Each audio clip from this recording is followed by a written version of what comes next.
Ako si MJ, ang gusto laging gumala. Ngayong araw naisipan namin ni Hana kumain ng lunch sa Crispy Fried Chicken. Located sa Bayani Road sa likod ng Mang Inasal. Papasok kayo ng Spasio Hotel sa second floor at makikita nyo sa left side ang Crispy Fried Chicken. May social media rin sila, ipa-flash ko na lang. Alas 2 nga pala kami nag-lunch ni Hana kaya na-tsempohan namin, walang tao. Umorder na kami, ang pinili namin is bundle worth $4.99 na talagang sulit na sulit ang lasa. Maraming flavor ng chicken na pagpipilian. Ang pinili namin is Gangnam Style at soy garlic. And late ko na nakita na boneless pala yung chicken na sinaserve nila. Hidden gem ng Taguig talaga itong nahanap namin. Mabilis ang serving at talagang masarap at malaki yung chicken.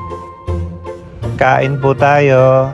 Ito yung uri ng chicken na mapapa-extra rice ka talaga. Approved din kay Hana. Kagabi pa kasi kami hindi kumakain kaya naghahanap kami ng masarap. At ito yung nahanap namin. 10 out of 10 talaga ang chicken. Meron silang food panda kung gusto nyo itry. Or mag-jeep kayo papuntang Afobay.